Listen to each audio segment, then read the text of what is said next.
Damas y caballeros, hoy en Sombras de la Literatura vamos a continuar con nuestra historia de la filosofía. He venido haciendo una secuencia de videos, cada uno tiene su tema. Por ejemplo, en el primer video hablamos de los orígenes del conocimiento como tal.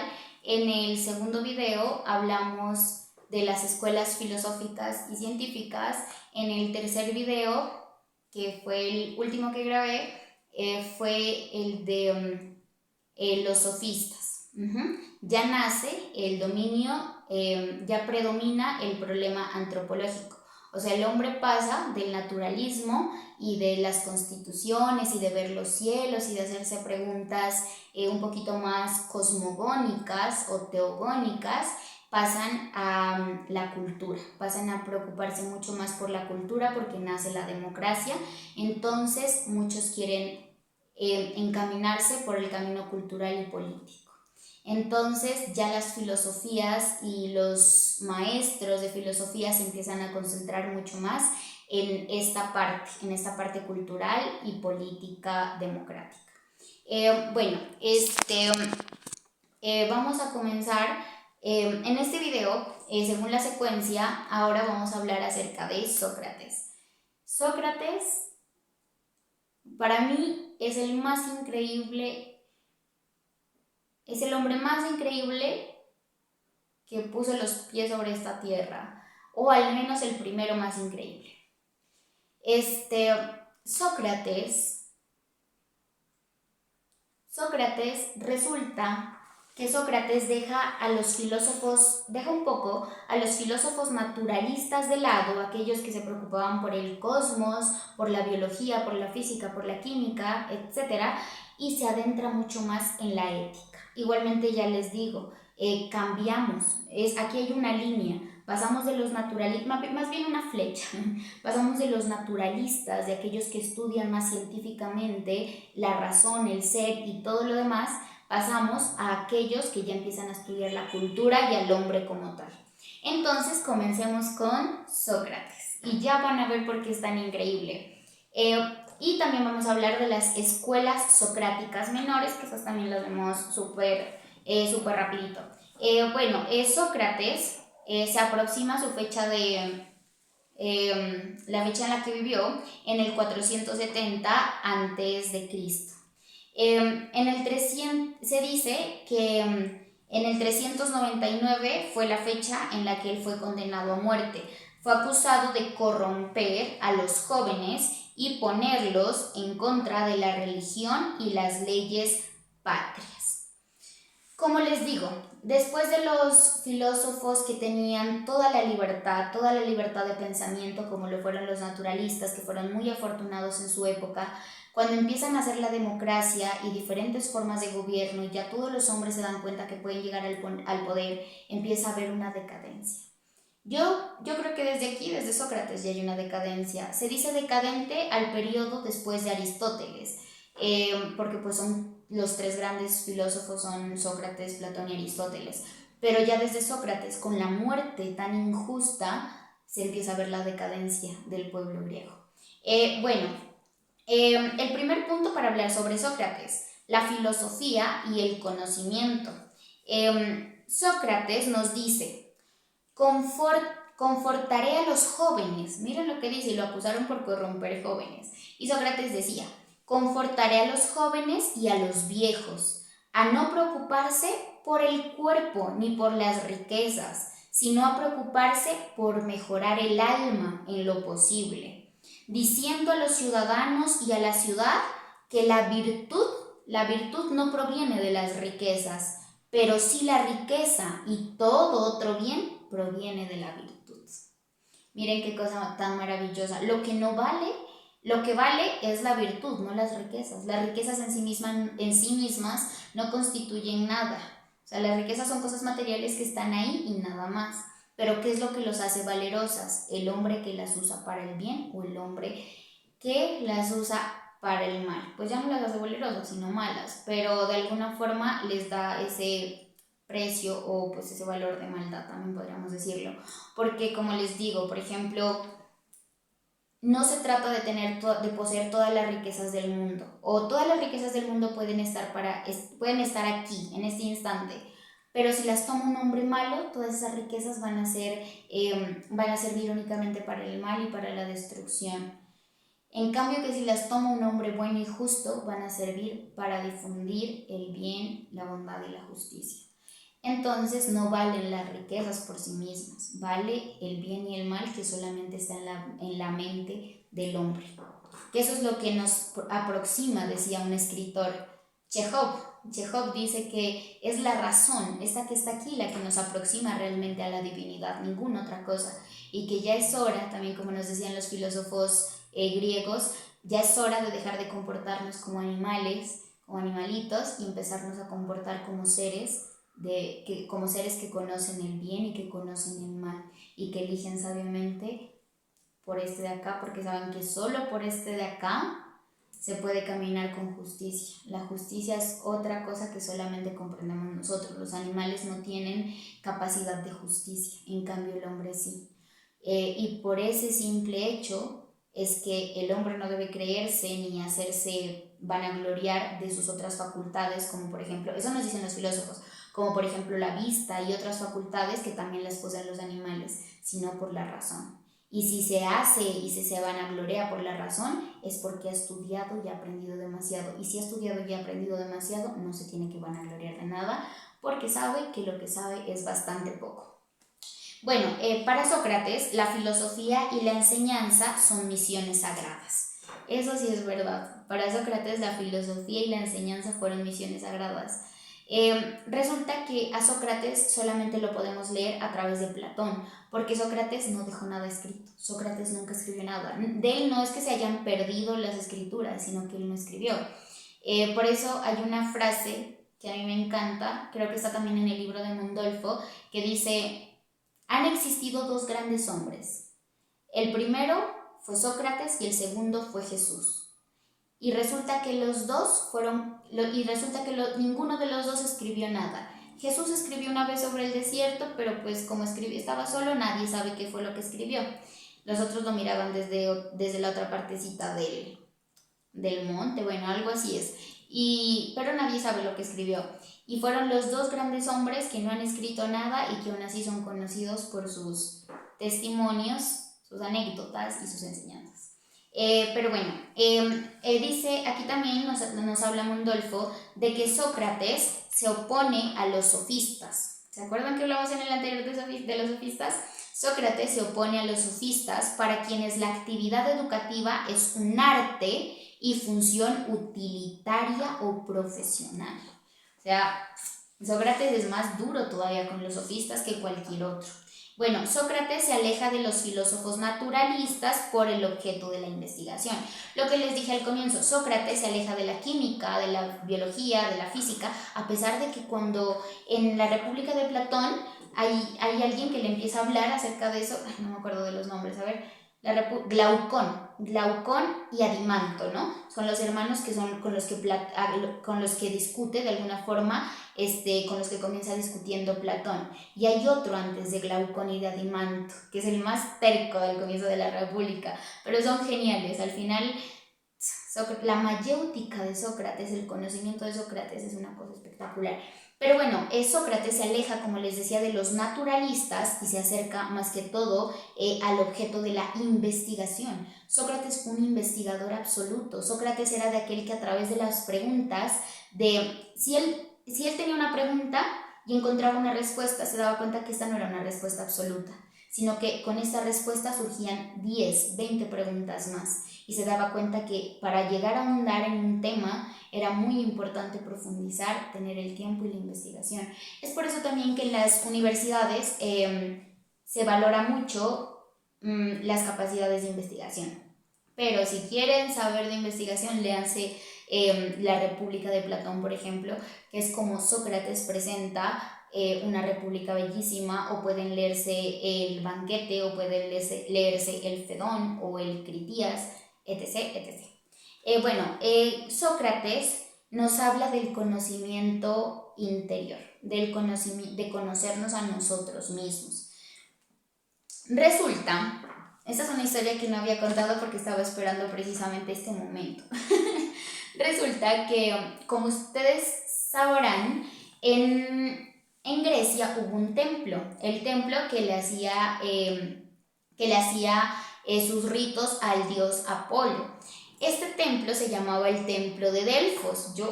Mi sueño, si pudiera viajar en el tiempo, ahorita tengo dos lugares, la Biblioteca de Alejandría y el Templo de Delfos. Porque dicen que aparte de tener una belleza increíble, aquí comienza la historia. Se dice que aquí está el Templo de Delfos.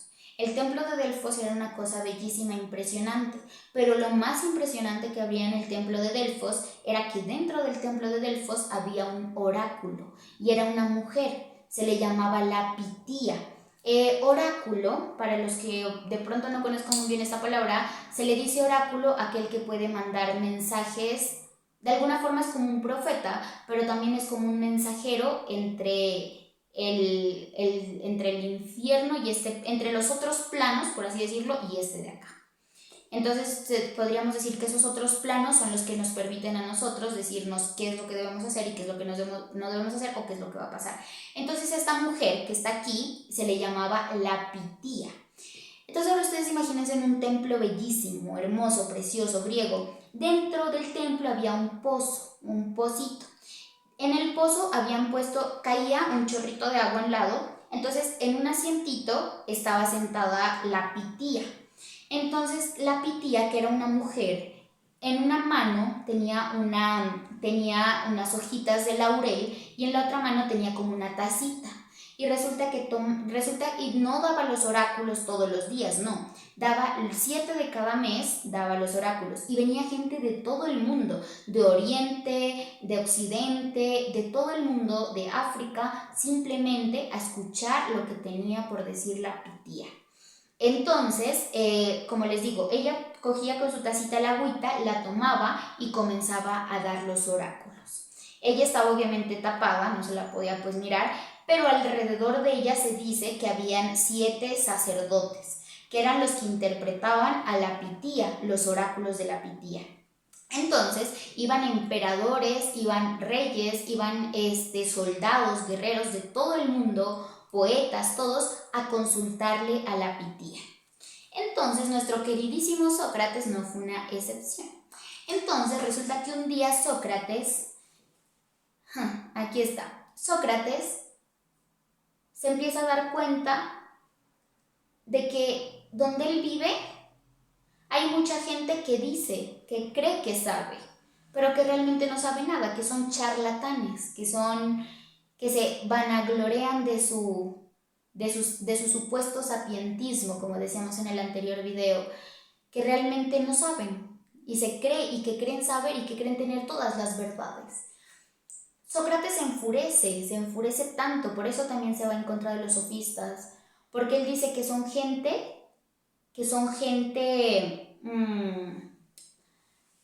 despreciable, porque él dice que son estos los que creen que saben, los que van por todo el mundo queriendo enseñar lo que realmente no saben.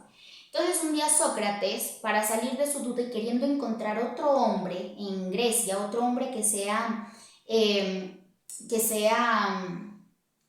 sabio, queriendo encontrar otro hombre que realmente sea sabio, que sea mucho más sabio de la sabiduría que el mismo Sócrates ha llegado a alcanzar, decide irse a Delfos, donde la Pitía. Entonces se va y cuando llega donde la Pitía, llega y le hace esta pregunta. Le hace, si no me equivoco, son 2 preguntas las que le hace. Pues yo conozco estas 2, no sé si le habré hecho algo raro, pero la primera es que le dice que cuál es el máximo conocimiento. Mentiras, esta pregunta no se la hace a la Pitía. Lo que pasa es que en el templo de Delfos habían inscripciones, que el resto del mundo venía al templo de Delfos para ver cuál era el máximo conocimiento del dios Apolo, cuál era el máximo conocimiento que se había inscrito y tallado en el templo de Delfos. ¿Y quieren saber cuál era el máximo conocimiento que estaba tallado? Era nada más y nada menos que este de aquí. Bueno, ahí se lee al revés, pero es: conócete a ti mismo. Eso era lo que estaba tallado en el templo de Delfos. Habían 3 inscripciones en total. La primera era esta: conócete a ti mismo. O sea, sabiduría maravillosa. Pero Sócrates se va donde la Pitía y decide hacerle la pregunta y decide preguntarle que cuál es el hombre más sabio que existía. No sé si le habrá preguntado de Grecia o del mundo. Entonces que la Pitía le respondió que el hombre más sabio era él.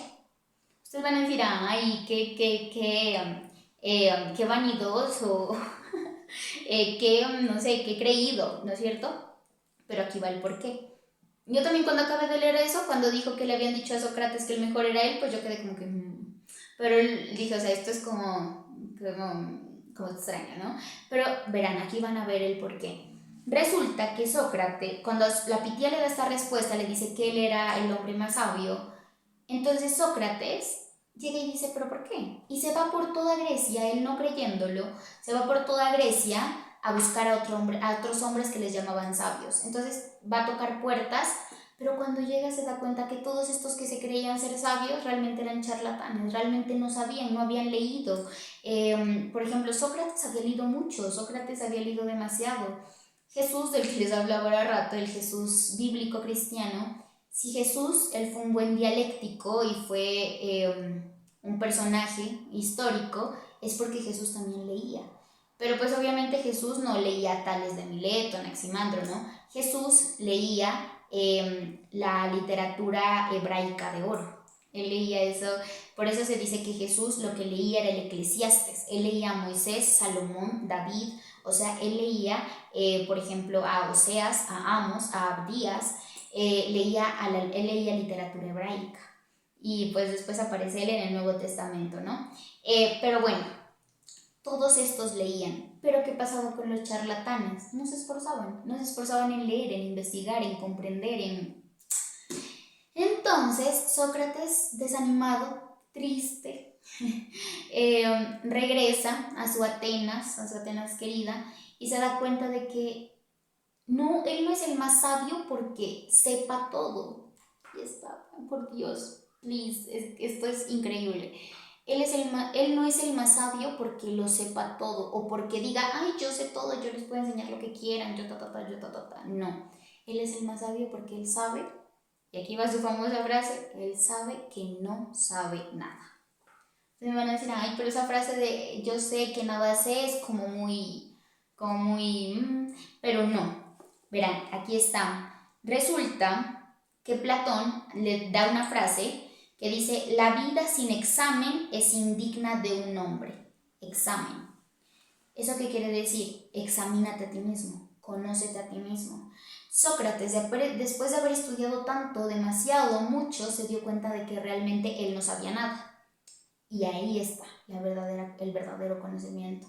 Ahora ustedes me van a decir, entonces, de primero, con esa inscripción de conócete a ti mismo, Sócrates se dio cuenta de que el conocimiento de uno mismo es condición de sabiduría y de virtud. Es decir, el otro día, ahora ando leyendo a Chejov, ando leyéndome unas narraciones de Chejov, y en el cuentillo de... ¿Cómo se llama ese cuento? No me acuerdo si es en la sala número 6 o en el de vecinos. Bueno, es en uno de esos dos cuentos en el que él dice esto maravilloso. Dice, muchos dicen que la libertad es, yo soy libre, yo hago con mi amiga lo que yo quiero, dice, no, dice, la libertad es abstención, la libertad no es subordinación. Porque aquel que dice yo soy libre y después está llevado de excesos, llevado de problemas, llevado de tantas cosas, no es libre. La libertad en exceso se convierte en tiranía. La libertad es sagrada. Entonces, nos dice Chejov, dice que la libertad es abstención, la libertad no es subordinación.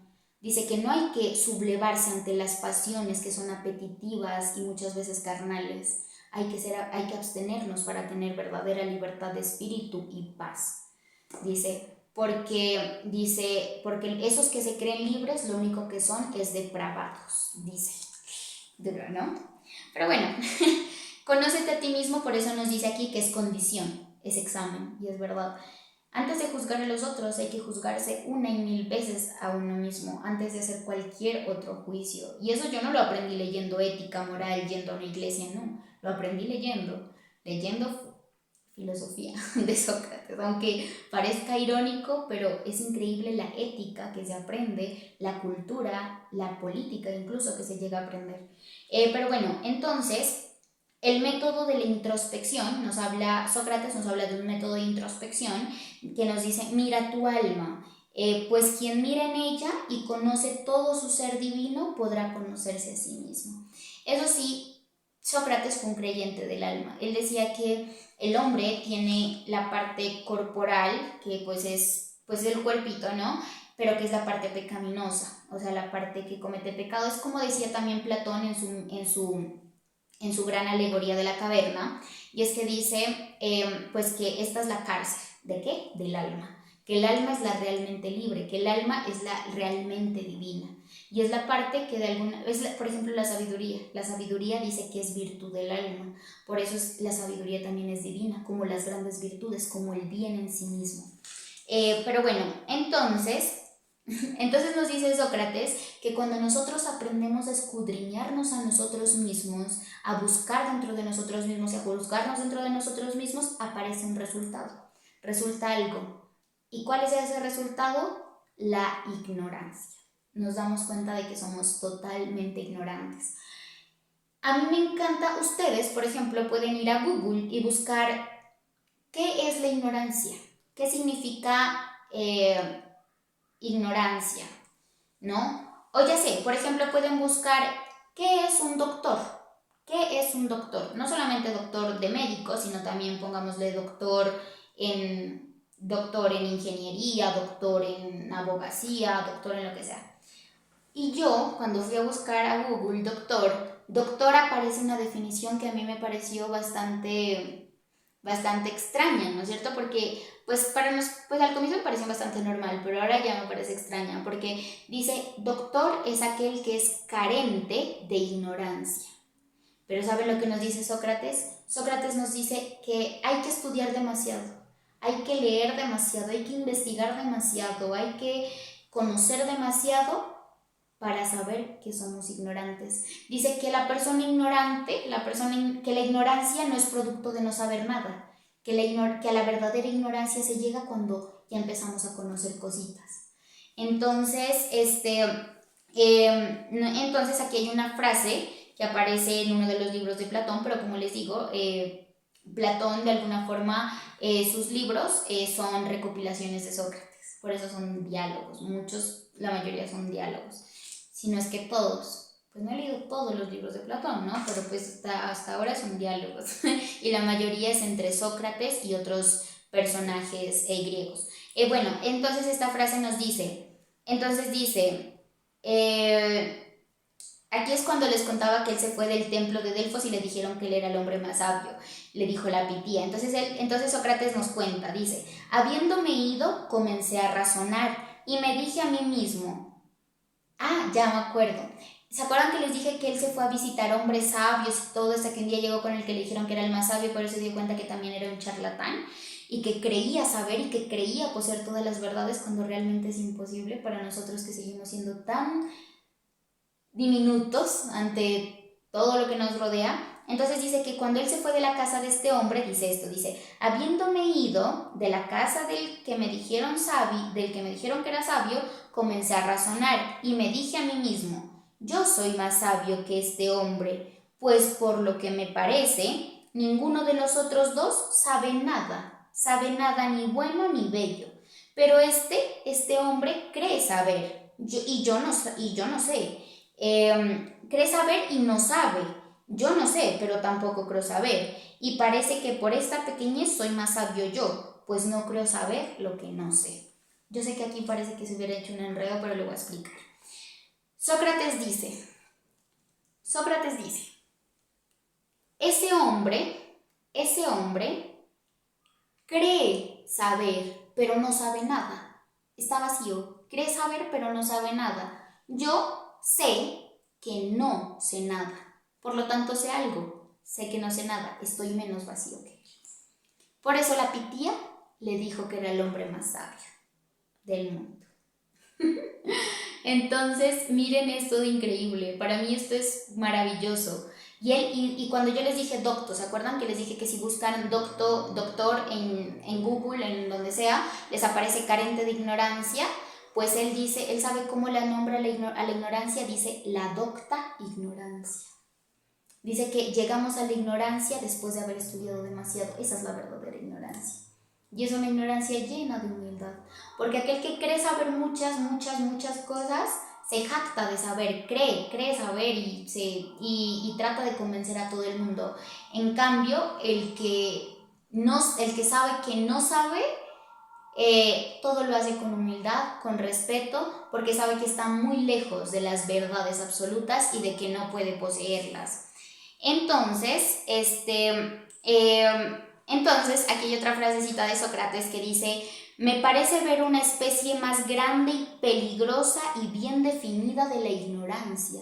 Él dice, miren, que hay una especie más grande y peligrosa de la ignorancia. Entonces alguien le pregunta, ¿cuál? Y él le responde, aquella que no sabe y cree saber. Lo que decíamos, aquel que cree que sabe pero realmente no sabe nada y se enorgullece y se jacta y pues cree que sabe, ¿no? Al final de cuentas, pero cree nomás. Bueno, para Sócrates el conocimiento de la propia ignorancia no es la conclusión final del filosofar, es un momento inicial y preparatorio. Miren esto, él dice que cuando el que ha estudiado mucho llega a la ignorancia, dice, para Sócrates el conocimiento de la propia ignorancia, de que ya sé que yo soy ignorante, dice que no es el final, no es la conclusión de filosofar. Yo soy ignorante, bueno, pues no sigo estudiando. Soy ignorante, pues no puedo saber nada, pues ¿para qué? No, dice que cuando uno se da cuenta que es ignorante, es el comienzo, es como el timbrecito para comenzar, porque ya terminó el preparatorio, ahora comienza el momento de preparación. Bueno, ahora entonces, ya que hemos hablado de esto, que a mí me parece, ese día que leí esto, yo es que quedaba impactada, es que las palabras a veces son crueles.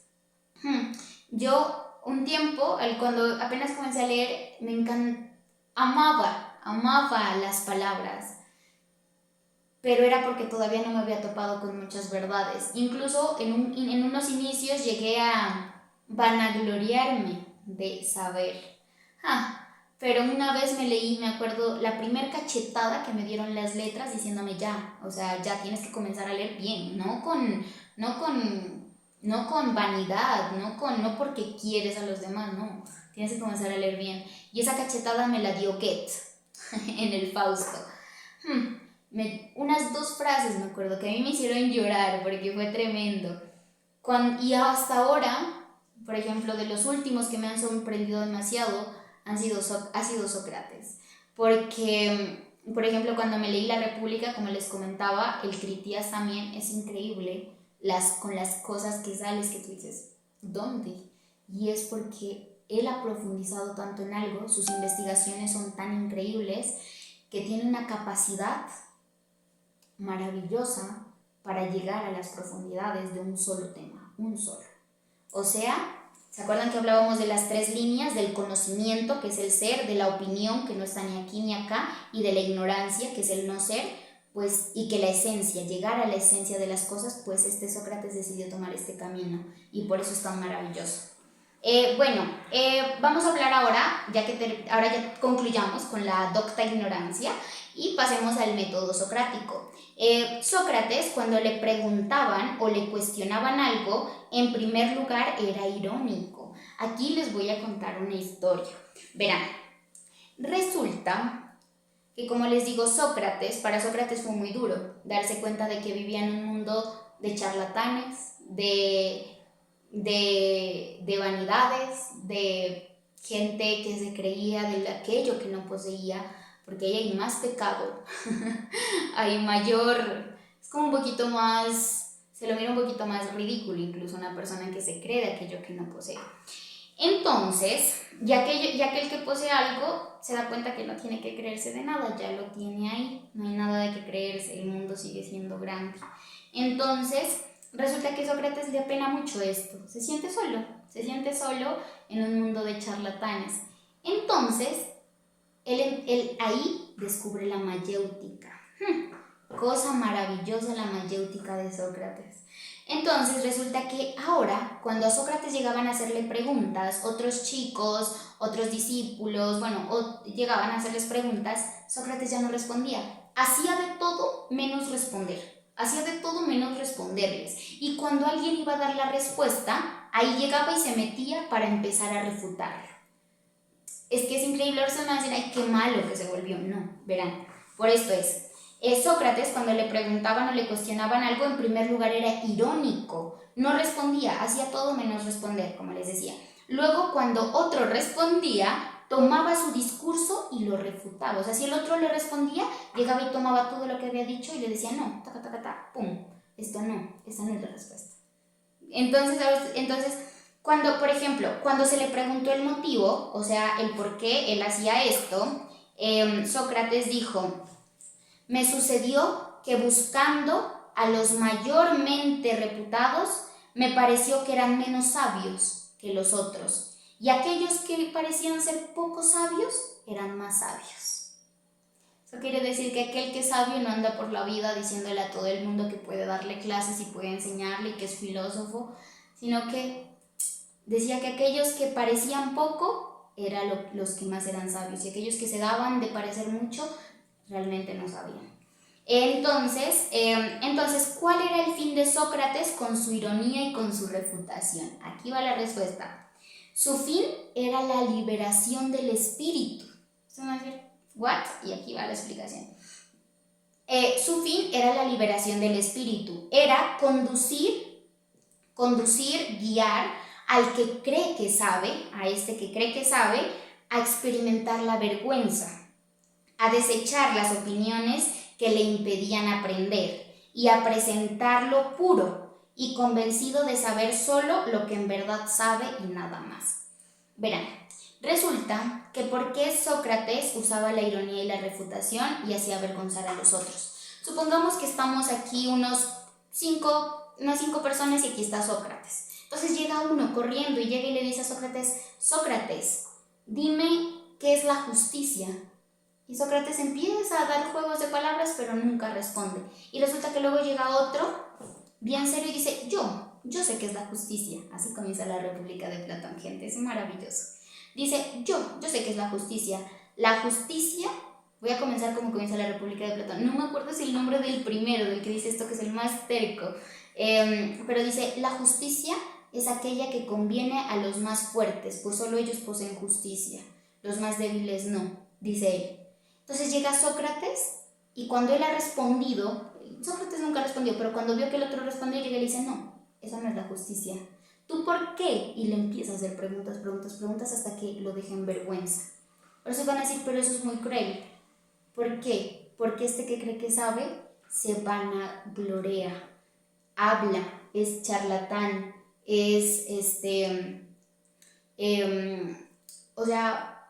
digamos lo que es orgulloso, ¿no? La prepotencia. Entonces, ¿qué es lo que busca Sócrates? Destruirle todo lo que cree que sabe, decirle: no, todo está mal, y lo disminuye en vergüenza. Sí, obviamente se escucha muy mal, pero lo disminuye. ¿Para qué? Dice Sócrates: para liberarle el espíritu. Así lo libera de todo lo que realmente no sabe y lo deja con aquello que sabe para que él pueda empezar a crecer. Es como una semilla atascada. Entonces Sócrates lo que hace es desatascarla para que pueda crecer de verdad y no aparentemente crecer. Eso es increíble de la mayéutica de Sócrates, eso es increíble. Los dejaba en vergüenza, pero yo sé que no los dejaba en vergüenza insultándolos de grosero, nada, sino a través de las preguntas, de preguntas y respuestas. Esa es la mayéutica. La mayéutica de Sócrates consiste en llegar al conocimiento a través de las preguntas, porque Sócrates decía que todo el conocimiento nosotros ya lo poseemos. ¿Por qué? Porque dice que nuestra alma ha sido eterna y que nosotros estamos desde el comienzo de Dios o desde el comienzo del mundo. Entonces, como nuestra alma es eterna, nosotros ya tenemos todas las respuestas. Lo único que pasa es que se nos olvidan. Él habla incluso del nacimiento, habla algo bien loco, no recuerdo muy bien, pero él dice: se nos olvida, y lo que hay que hacer es recordarnos. Pero que si nosotros creemos que saben y nosotros creemos que tenemos verdades absolutas, nunca vamos a poder llegar a nada. Tenemos que ser humildes avergonzarnos, agachar la cabeza algunas veces y para luego poder levantarla y seguir aprendiendo. Bueno, entonces dice que la refutación de Sócrates, él decía que la refutación es también purificación y una liberación de la ignorancia y un encaminamiento hacia la verdad. Por eso él refutaba a aquellos que llegaban a dárselas de conocedores sobre algo. Y aquí aparece la mayéutica de Sócrates. Miren, ya hablamos de tres cosas. Hablamos de la docta ignorante, hablamos del conocimiento de conócete a ti mismo, hablamos de la docta ignorancia, hablamos del método socrático y ahora vamos a pasar a la mayéutica. Como les dije, el método socrático es la refutación de Sócrates para llevar a los otros a mostrarles que no saben, para que puedan, ya después de haber perdido toda esperanza, de haber caído en vergüenza, pero no en vergüenza de todos alrededor porque lo humillaba Sócrates, no, en vergüenza de sí mismo y así poder empezarse a alimentar del verdadero conocimiento. La mayéutica de Sócrates, Sócrates hacía que todos se cuestionen para así llegar al conocimiento. La duda es esencial. Primero está la curiosidad, después está la duda. Para mí la duda, dudar es virtud maravillosa. Por eso los niños son tan maravillosos, porque los niños al comienzo dudan de todo. Los niños es ¿por qué? ¿Por qué? ¿Por qué? Por ejemplo, yo tengo ahorita un primito, es muy pequeño, creo que tiene 2 años, creo, sí, ¿no? 2 años. Y él es ¿por qué? ¿Y por qué? ¿Y por qué? ¿Y por qué esto? Por ejemplo, miraba,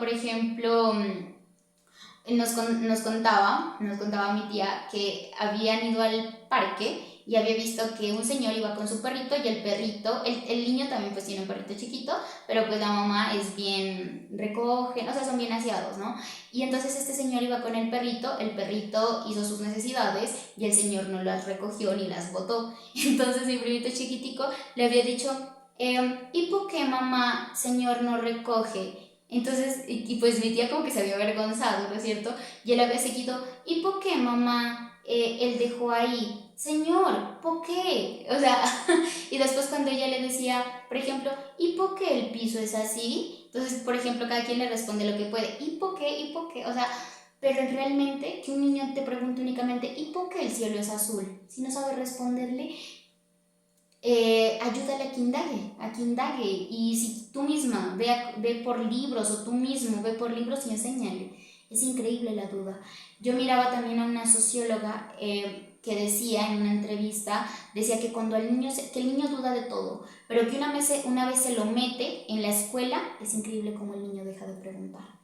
Porque la escuela no está diseñada para una educación personalizada, sino para una educación colectiva en la que no todo el mundo aprende por igual. Cada niño es un mundo diferente, cada niño tiene capacidades de aprendizaje diferentes y talentos diferentes y formas diferentes de aprender. Por eso es que tantos niños creen que no están hechos para vivir. Sócrates decía que es evidente que nada han aprendido. Esto les dice a los discípulos, podríamos decirlo, o a las personas que les rodeaban. Es evidente que nada han aprendido nunca de mí. No mentiras, esto no es malo, esto es bellísimo. Sócrates dice, es evidente, les dice, y esto es lindo porque esto muestra también la humildad de Sócrates. Escuchen bien, les dice a todos, es evidente que nada han aprendido ustedes de mí, sino que ustedes han encontrado por sí mismos muchas y bellas cosas que ya poseían. Miren esto de lindo, les dice, así él les haya enseñado todo, como a mí. Supongamos que a mí me ha enseñado miles de cosas Sócrates. Entre eso, unas formas de justicia. Él me enseñó la justicia. Yo con Sócrates aprendí lo que era la justicia, aprendí la importancia de las leyes, de la democracia, la importancia de la investigación, muchas cosas. Pero entonces, él me pudo haber dicho a mí esto, me pudo haber dicho, no, yo no te enseñé nada, tú lo aprendiste, tú ya lo sabías. Entonces, ¿por qué dice que ya lo sabíamos? Porque dice que nuestra alma es eterna, que ya todo lo sabemos, solamente hay que descubrirlo a través del esfuerzo y la fatiga, porque el esfuerzo y el trabajo son buenos para el alma. Entonces aquí nos dice Mondolfo, dice que aunque Sócrates finge actuar únicamente de obstérico, o sea, como de mensajero, por así decirlo, podemos ver cómo sus interlocutores reconocían que Sócrates con sus preguntas les inspiraba y les comunicaban nuevas ideas, pero sin haber dado apariencia de ello.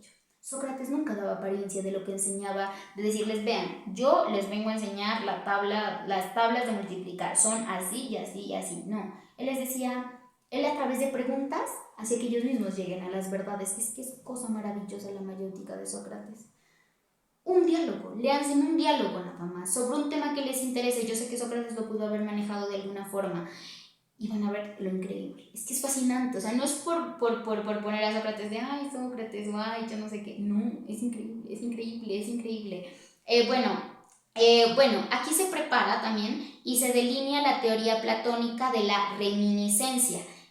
Conocer es recordar, reminiscencia es recordar. Conocer es recordar, es decir, reconocer lo que el alma ya tiene en sí, por haberlo contemplado antes de venir a habitar el cuerpo. Platón decía que Sócrates lograba una reminiscencia. O sea que lo que hacía Sócrates, como les decía, nosotros en el alma ya poseemos todas las respuestas. Lo que hacía Sócrates era ayudarnos a recordar lo que ya sabíamos. Eso quiere decir que todos los conocimientos ya están dentro de nosotros mismos y las mayorías sabidurías, pero que tenemos que lograr llegar a ellas a través de una forma, pero que ya están ahí. Y que podemos llegar a ellas precisamente por eso, porque ya han existido dentro de nosotros. Bueno, Sócrates toma como objeto de investigación lo universal. Sócrates desconfiaba de las investigaciones físicas, o sea, de la ciencia física, química, bueno, de esas ciencias. Desconfiaba, decía que los que más se jactan de saber son los que no están de acuerdo. Algunos creen que el ser es uno solo, otros que es una pluralidad, otros que es infinito, otros que se halla en un movimiento perpetuo, otros que nunca se mueve para nada, quienes creen que todo nace y muere, y aquellos que creen que nunca nace ni muere nada. Nos dice Sócrates, nos dice que Sócrates no creía en esto no creía mucho en la ciencia, por así decirlo. A pesar de que ustedes van a leer y tiene unos razonamientos científicos también increíbles. Él era el típico de que si no me gusta la ciencia, no me gusta la física, no, por allá la dejo, no, la estudiaba para poder refutarla. Y asimismo hay que ser en estos tiempos, ¿no es cierto? Hasta para juzgar hay que conocer demasiado un tema. La investigación moral de Sócrates razonaba siempre sobre las cosas humanas, indagaba sobre qué era la piedad, qué era la impiedad, qué es lo bello, qué es lo feo, lo justo, lo injusto, en qué consiste la sabiduría y en qué consiste la locura, qué es la fortaleza y qué es la vileza, qué es el Estado y qué es el hombre de Estado. Y de muchas cosas más de las que juzgaba que quien posee esos conocimientos es un hombre libre y el que carece de ellos se encuentra en un estado de esclavitud. O sea, el conocimiento es libertad, la ignorancia es esclavitud, pero el conocimiento requiere de muchos esfuerzos. Sócrates también nos decía que que hay que conocer y obrar. No es suficiente el conocimiento y la palabra, hay que obrar. Que el conocimiento es ciencia y es virtud. Es ciencia y es virtud. No estaba en contra de la ciencia, pero sí como que no le gustaba, por decir a Sócrates, que no creyeran en esa eternidad del alma, ¿no es cierto? Él decía que de primero tenemos que tener conocimiento. Una vez que tenemos conocimiento, tenemos que pasar a la convicción, es decir, de que estamos seguros de aquello que conocemos. O sea, nuestra investigación tuvo que ser tan increíble que nos llevó a la convicción. Pasar de una convicción a la acción. Ese es el último paso. Una vez que estás convencido de algo, actúa. Porque la palabra es buena y maravillosa, pero la acción tiene mucho, mucho poder.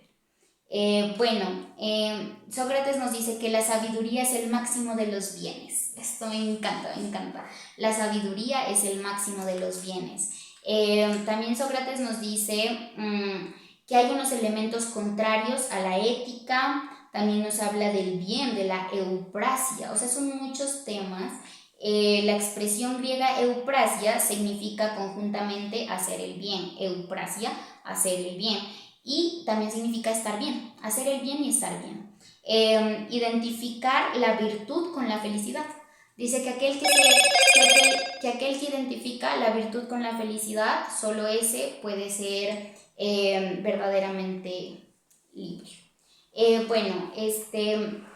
Sócrates nos dice aquí una frase que dice que solamente pueden vivir felices aquellos que se estudian a sí mismos para hallar el mejor modo de llegar a ser felices. Y viven muy felices los que tienen más viva la conciencia de su continuo mejoramiento. Es decir, que no mejoramos en un solo día, ni en 2, ni en un mes, sino que mejoramos constantemente y de aquí hasta la muerte. Sócrates nos dice, Sócrates, hay esta frase muy linda que dice: ahora bien, este es el pensamiento que llena toda mi vida. Tú crees que la felicidad son las delicias, los sueños y el lujo. Yo, en cambio, pienso que el no tener necesidades es una cosa divina, y tener lo menos posible es lo que más nos acerca a lo divino. Ahora bien, lo divino es lo óptimo, y lo que más se acerca a lo divino es lo que más se acerca a lo óptimo. Esto quiere decir que hay que tener menos cosas para tenernos más a nosotros mismos. Que aquel que va liviano por la vida puede caminar más ágil y más livianamente. Que hay que tener menos para tenernos más. Eso es lo que nos quiere decir, y así es como nos lo dice Facundo Cabral. Y también nos dice algo lindísimo nuestro queridísimo Sócrates. Ya vamos a terminar con Sócrates. Nos dice que el amor es una elevación espiritual. Sócrates nos dice: si tú quisieses que un amigo tuyo se preocupara de tus cosas, ¿qué harías? Yo me preocuparía primero de las cosas de él. Es como la máxima, ¿no? Que dice: si quieres que te respeten, pues respeta, ¿no? Si quieres recibir algo, de primero tienes que darlo. Entonces él dice, si tú quieres que un amigo tuyo se preocupe de tus cosas, ¿qué crees que tienes que hacer? Deberías primero preocuparte de las cosas de él. Bueno, nos dice: y tú entonces, este es el mensaje de Sócrates para ustedes el día de hoy. Les dice: y tú, entonces, ponte a la obra de hacer más buenos a los hombres. Pero si yo hiciese eso y él no se transformara en más bueno, preguntaríamos. Y Sócrates nos responde: y si no se transforma en más bueno aquel al que tú lo tratas con bondad, ¿qué otro peligro corres, sino el de demostrar que tú eres hombre de bien y amoroso hacia tu hermano, y él, en cambio, hombre de mal corazón e indigno de los beneficios? Y Sócrates también dice que a mí esto también yo decía: horrible es que a uno le hagan una injusticia, pero también qué horrible es ser injusto. Entonces Sócrates decía que es más malo aquel que comete injusticia que aquel que la sufre, porque el que sufre injusticia de otro es víctima, en cambio el que lo sufre es ¿cómo se diría? Es el que le quita al otro, ¿no es cierto? Y se quita a sí mismo de alguna forma, porque se quita la paz, porque para eso también existen la justicia y las leyes. Pero bueno, Sócrates dice que no se debe devolver injusticia por injusticia, no se debe devolver mal por mal, cualquiera que sea la injuria que tú hayas recibido. Mira, yo bien sé que son y serán pocos los que entiendan esto. Y dice: y la condena siempre convierte en peor al que la recibe. ¿Eso qué quiere decir? Sócrates aquí nos dice algo maravilloso, y es que dice que el hombre que es injusto es un enfermo del alma. Dice, por ejemplo, cuando nosotros nos enfermamos del cuerpo, ¿qué hacemos? Acudimos donde el doctor porque ya nos duele demasiado, porque ya estamos muy mal o porque necesitamos mejorarnos. Dice que lo mismo pasa con aquel que es injusto, aquel que roba, que quita, que mata y que comete miles de actos más. Dice que aquel que es injusto es un enfermo del alma y que si a él se lo lleva a las malas a ser castigado, nunca va a aprender nada. Obviamente por una parte es bueno, ¿no es cierto? O sea, porque ya no sigue haciendo daño. Pero dice que el que es injusto es un enfermo del alma y debería ser él mismo el que se vaya a parar frente a las puertas del Estado y se entregue a sí mismo como un enfermo para ser corregido. Pero con los que no funciona la conciencia, no toca sino el encierro, que es otra forma de castigo. Y lo lamentable del castigo es que no funciona. El castigo hace más injusto al injusto. En cambio, que aquel que se corrige por sí mismo se convierte más justo y trata de mejorar las injusticias que cometió o al menos de corregirse. Esa es la ventaja de la justicia. La paz, la tranquilidad, la convivencia. Sócrates nos dice, ya, aquí finalmente nos dice, Sócrates también habla incluso del alma como forma divina, como les decía. Decía, para Sócrates el alma participa de la naturaleza divina y le viene al hombre de Dios. Recuerden que aquí no hablamos de un Dios cristiano.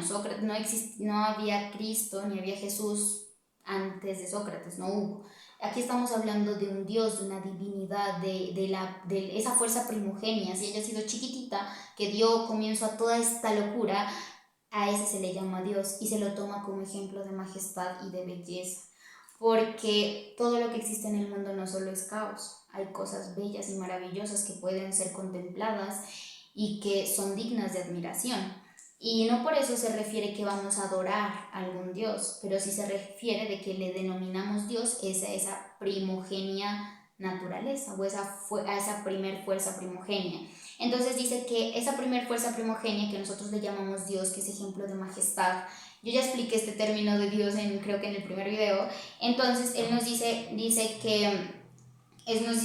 que el alma, cuando se une al cuerpo, se le ofusca su pureza y su pureza se reconquista con la liberación del cuerpo. Eso quiere decir que el alma solamente vuelve a ser libre a través de la muerte, pero que si ya estamos aquí, pues hay que vivir, ¿no es cierto? Porque pues el suicidio es como... es loco, o sea, esto de expiar, dice que el cuerpo, nosotros estamos aquí expiando de alguna forma los pecados o purificándonos para poder ser libres en su totalidad. Pero bueno, esto ¿quién lo sabe? Nadie. Entonces, para Sócrates dice que la invisibilidad de Dios se revela únicamente en las obras, que a través de las obras nosotros podemos mostrar a Dios, no solamente a través de las palabras, incluso a veces de la charlatanería, sino a través de las obras. Y bueno, esto ha sido todo. Terminemos de recordar una frasecita de Sócrates que dice: la sabiduría es el máximo de los bienes. La sabiduría es el máximo de los bienes. Y bueno, entonces, para terminar, 3 minutitos nomás. Dios mío, no sé por qué se pasa tan rápido el tiempo. Las escuelas socráticas menores fueron escuelitas, se les denominaba socráticos menores por oposición al mayor de entre todos. Se les denominaba socráticos menores a aquellos que fueron discípulos de Sócrates y que crearon como su propia escuela o su propia, pues siguieron su camino, ¿no? Fueron discípulos de Sócrates, o sea, fueron socráticos menores, pero continuaron su camino y crearon escuelas. De primero encontramos de escuelas, estas recuérdenlas. Las escuelas socráticas menores son 4. Primera, la escuela cirenaica. El fundador es Aristipo de Cirene. Y pues los cirenaicos abrazaban la moral, solo alguna parte de la moral, no era una escuela muy completa, rechazaban la lógica, y esto está muy mal, por eso los cirenaicos, estas escuelas no me agradan mucho, la verdad. Los cirenaicos, pero eso sí, aparece el carpe diem. Aquí con los cirenaicos es donde aparece el carpe diem, que dice: no te atormentes con el lamento del recuerdo, o sea, del pasado, ni con el deseo del futuro. Hay que vivir que está aquí y que es el único que poseemos, que es el presente. Ya se nos ha quitado el pasado y todavía desconocemos el futuro, así que lo único que podemos hacer es vivir aquí y ahora. Así que carpe diem. Y bueno, la segunda escuela es la escuela cínica. De los cínicos, si podríamos El fundador es Antístenes de Atenas. Por la pobreza de origen o de elección de los secuaces, esta fue llamada la filosofía del proletariado griego. Los cínicos exaltaban la vida natural, buscaban su modelo en los animales y aceptaban como título de honor el nombre de perros, kines, kines en griego, perros. Todas las palabras, la mayoría de palabras vienen del griego según yo, así no. Es que, bueno, estudiando la etimología uno se da cuenta de la gran influencia tanto de los griegos como de los latinos, romanos, pues, ¿no? De dónde nace el latín. Pero bueno, lo que sí es increíble es cómo estos cínicos se hacían denominar. Para ellos que les digan perros era un elogio. Los cínicos tenían más que una teoría, los cínicos tenían una práctica de vida y era acercarse a la naturaleza para poder llegar a la virtud. Decían que la naturaleza, o sea, los animales realmente eran libres. El hombre decía que no era libre, porque primero tenía este cuerpo que encerraba un alma y un razonamiento que nos hace parecernos a la divinidad, pero que los animales sí eran totalmente libres y que así era como realmente teníamos que vivir, decían los cínicos. Entonces, por ejemplo, aquí es cuando aparece nuestro queridísimo y el que casi todo el mundo conoce, que es nuestro queridísimo Diógenes de Sinope, el más original y popular de los cínicos. Decía que el ejercicio de la conquista es la virtud, que hay que conquistar es la virtud. La naturaleza del espíritu es el bien, nos decía este Diógenes. Y Antístenes, que como les decía fue el fundador de la escuela cínica, Antístenes decía: creo que los hombres tienen su riqueza y su pobreza no en la casa, sino en el alma.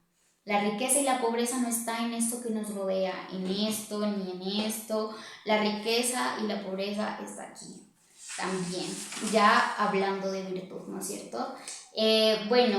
También nos hablaban del bien y de la libertad contra el subyugamiento a los placeres y a los deseos. Decía que había que evitar todo tipo de placeres y de deseos porque lo que nos hacían era rebajarnos a nuestros instintos animales y que no nos hacían ser hombres de verdad. Y Gonzalo Arango lo dice, ¿no? Empecemos a vivir como hombres. ¿Por qué viven? Nos dice a todos Gonzalo Arango, ¿no? ¿Por qué viven como menos que hombres? Nos dice, ¿no? Y yo creo que esa frase sería espectacular para los cínicos, que ellos nos los dirían a nosotros: ¿por qué ustedes viven como menos que hombres? Pero bueno, los cínicos aman la libertad. Los cínicos aman la inmortal reina de la libertad.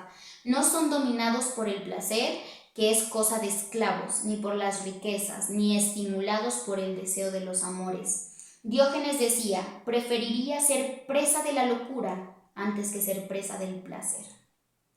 ¿Cuántos de todos nosotros no caemos y somos presas de los niños placeres? Por ejemplo, a veces, lo que llaman, los placeres de tener algo y querer más, querer más. Ese es el apetito, ¿no? Los apetitos de los placeres. Ellos decían por eso: preferiría ser presa de la locura antes que ser presa del placer. Y ellos se negaron a todos los placeres. Dice que hay que liberarnos de las necesidades, bastarnos a nosotros mismos, lo que ellos llaman autarquia. Si ustedes van a buscar la palabra autarquia, se le denomina autarquia a un gobierno que se puede mantener por sí mismo, que no necesita nada de los demás gobiernos o de las demás naciones. Entonces, si yo digo yo soy autárquica, creo que se dice, solo yo me basto a mí misma. Entonces ellos decían eso, decían que hay que bastarse a sí mismos. Y Luciano, que fue otro cínico, decía: no hay que tener necesidad. Dice que aquel que no tiene necesidades es superior a todos los demás. Por eso los dioses no tienen ninguna necesidad. Y quien más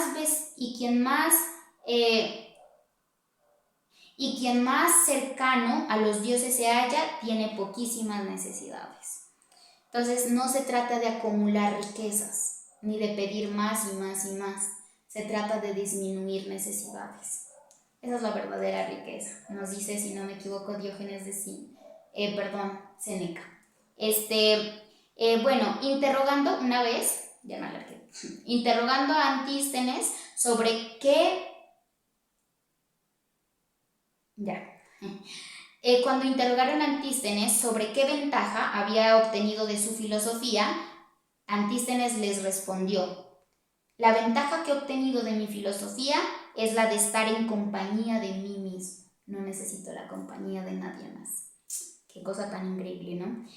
Bueno, y también ellos sentían, por eso son un poquito como extravagantes ¿cómo se dice? Pues no se les podría poner extravagantes, pero pues de alguna forma sí se van al vacío completo de necesidades y de placeres. O bueno, al menos a la mayor posibilidad de no requerirlos. Entonces dicen, sienten rebeldía contra la civilización y hacen un llamado a la naturaleza, no a la civilización, que está llena de artificios y de convenciones sociales. Dice que el único verdadero estado, dice que es el mundo. Pero esto me encanta, ¿no? Que nace con Demócrito de Abdera. Dice, cuando le preguntaban de dónde era, él decía, yo soy cosmopolita. ¿Qué quiere decir cosmopolita? Yo soy ciudadano del mundo. El mundo entero es mi patria. Lo peor, dice Facundo Cabral, que se han podido inventar son los pasaportes. ¿Por qué se requieren pasaportes y por qué existen fronteras cuando todos somos ciudadanos del mundo? Bueno, entonces hay otro que ellos defienden mucho y es la fraternidad humana. Dice que hay que buscar a los que son rechazados por la sociedad. Dice, en una ocasión se le reprochó a Antístenes encontrarse en compañía de malvados. O sea, Antístenes se encontraba en compañía de unas gentes que se les consideraba como malvados. A lo que Antístenes repuso, también los médicos están con los enfermos, pero no se contagian de la fiebre. El médico, siendo productor de salud, no ejercita su acción entre los sanos. Dios santo. Eso quiere decir, él le dice que por qué él se rodeaba de malos o de ignorantes, por así decirlo. Y él dice, ¿el médico ejerce su profesión con los que están sanos? No, ¿no es cierto? Va con los que están enfermos. Pero él no se contagia de la fiebre, pero va con ellos porque es a ellos a quien tienen que sanar. Y así mismo pasa con los que realmente quieren ser filósofos. Tienen que ir con los que no saben, no con los que los pueden aplaudir, sino con aquellos a los que puede enseñar. Eso es bastante importante. Es incluso aquí nos lo dice, la importancia histórica de esta afirmación idéntica a las afirmaciones de Cristo, cuando dijo, no son los sanos quienes necesitan al médico, sino los enfermos. Yo no he venido a llamar a los justos, sino a los pecadores, dijo el mismo Jesucristo. Bueno, la escuela cínica es maravillosa,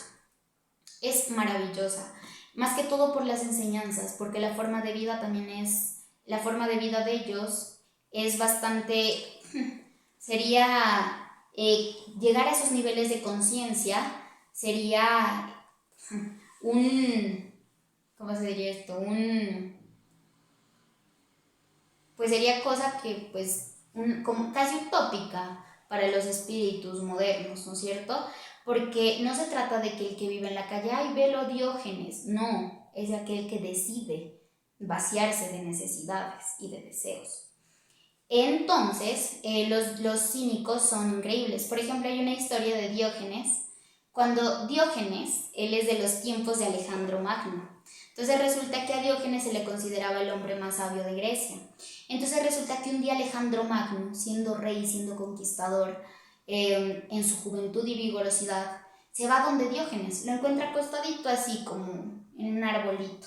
Cuando llega y se le para enfrente a Alejandro Magno y le dice, tú eres el hombre más sabio de Grecia, le dice, pídeme lo que quieras, te lo voy a dar, le dice. ¿Y sabe qué le responde Diógenes estando así? Llega y le dice Diógenes, quítate que me estás tapando el sol, le dice a Alejandro Magno. Y Alejandro Magno se quita y se va. ¿Eso qué quiere decir? Miren aquí esto tan maravilloso que miren una conferencia de un señor increíble que también está vivo y me encantaría conocer, es de España, no me acuerdo el nombre, pero bueno. Él contando esta historia, porque la escuché de él, no me acuerdo el nombre, qué pecado, pero él dice, Igualmente está escrita en muchos libros, pero voy a tomar la interpretación que él hizo, o bueno, no sé si tal vez también la leyó, pero entonces que dice que aquí está Diógenes de Sinope, y acá está Alejandro Magno, y él le dice, pídeme lo que quieras que te lo voy a dar, y él le dice, quítate, le dice que me estás tapando el sol. Ahí podemos ver, aquí hay un rey. Este rey tiene todo. Necesita Alejandro Magno, necesita conquistar imperios, tiene riquezas, tiene lujos, el arte de la guerra, todas estas cosas. Este es un rey de acá, de los que se conocen, rey de imperios. ¿Y saben que este que está acá qué es? Diógenes de Sinope es rey de sí mismo. Y demostró su autarquía frente a Alejandro Magno, diciéndole, yo no requiero nada tuyo, nada tuyo. Yo me debo a la naturaleza y me debo a mí mismo. Quítate nada más, que me estás estorbando el paso del sol. Qué cosa tan maravillosa.